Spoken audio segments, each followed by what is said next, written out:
What's up guys, and welcome to the channel. It's Joanna here, founder and CEO of Supwell, and this is a video I've been wanting to make for a while now. Nike running for the past few years has been a pretty stagnant division within the company. We've seen brands like Hoka and On, even established players like Saucony and Asics dropping heat month after month, year after year. Nike just seems behind in the game for everyday running shoes that appeal to us enthusiast runners. Now this is a topic that is near and dear to my heart. This Nike Epic React 2 was my first real running shoe, and growing up, I loved Nike. I was a massive fan when I got my first pair of Air Force Ones in middle school. It was like Christmas morning every day, I laced those things up. I've read Shoe Dog cover to cover. I have so much love for this great brand. Everything that's gonna come in this video that is slightly harsh to say the least is because I love Nike and I want to see them doing better. So without further ado, let's get into it.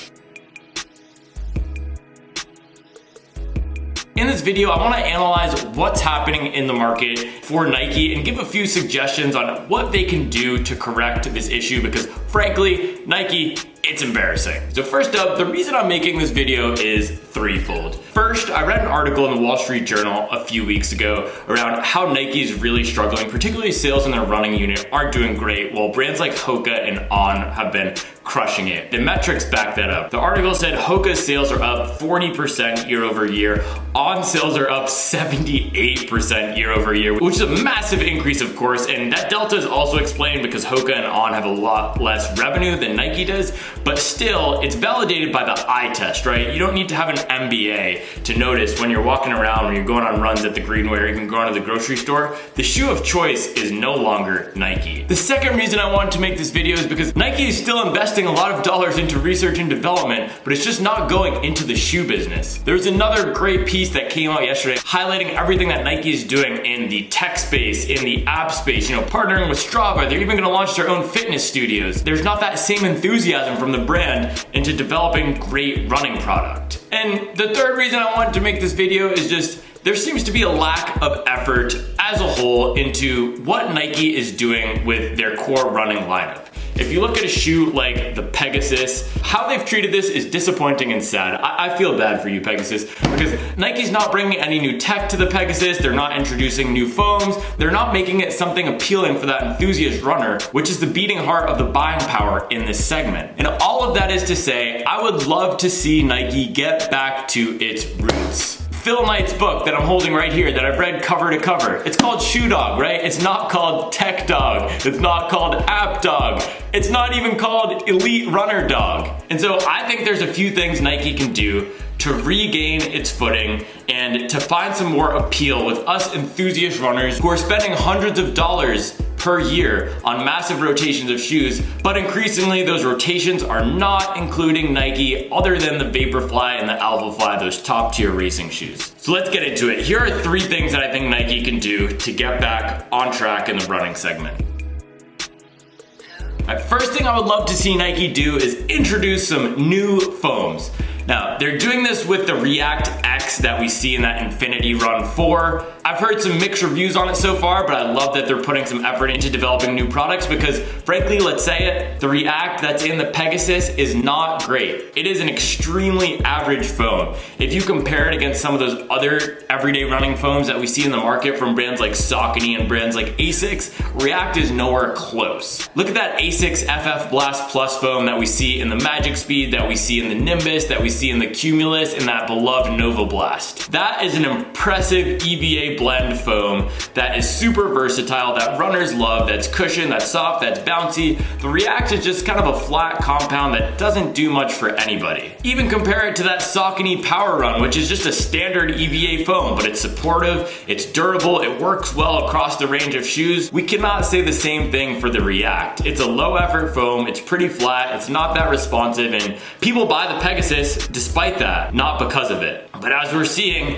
with Hoka getting more brand cachet cachet and more brand equity, the Clifton is gonna become that default. It's at Dick's, it's at REI, it's at your local running store, which, by the way, Nike is not even in specialty running stores, which I will get to in a second. So beyond this new React X foam I'd love to see Nike develop something that's competitive to that Asics FF Blast foam, or even a nice EVA blend that's a solid daily training foam, but a bit more exciting. The React is not doing it, the Cushlon is not doing it. You have your ZoomX, which is great, but even that was developed by Arcana. So Nike, please come with another everyday running foam that us enthusiast runners can use and love and pull for every day to give us that soft, cushioned experience that so many runners are craving right now.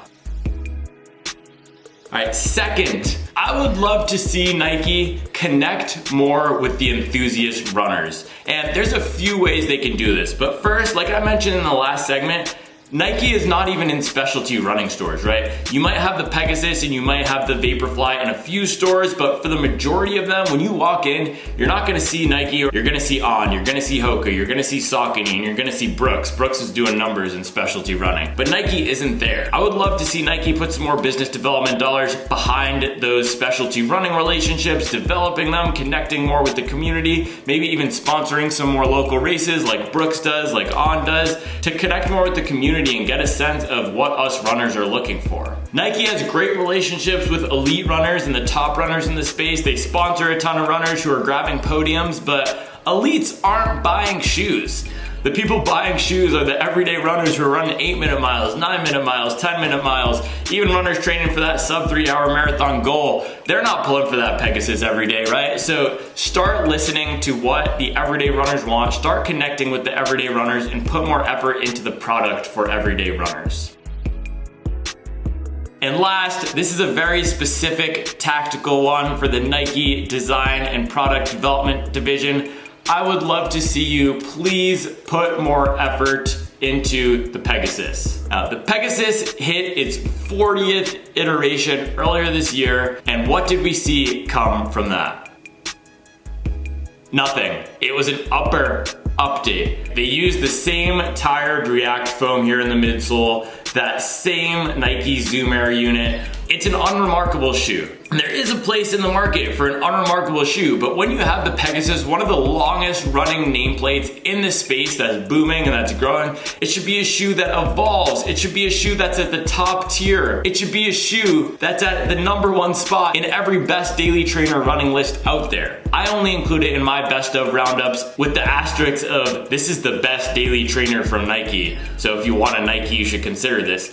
And with new shoes coming out like the Vomero 17, I'm not even sure if the Pegasus is the best daily trainer from Nike anymore. And I understand the appetite to keep it affordable, but look at what Saucony does with the Ride. They price it around the same price point, and they're still putting effort into making it look appealing and into making it functional and making it ride well. Nike, with the Pegasus 41, it's not too late. I know you missed the chance for a booming, awesome 40th iteration, but you still have a shot to course correct with the 41 and come with some heat for the streets in that cherished Pegasus line. All right, guys, there you have it. Those are my thoughts on what Nike can do to regain its market share and win back some of its loyal fans like me. I am super excited to try the Vomero 17. I'm super excited to see what happens with the Peg 41, and I'm really hoping they introduce some new models, some new foams to the market that get us all amped up about running in Nike again. So let me know in the comments what you think of the state of Nike running right now, your predictions for what they're gonna come out with in the innovation department.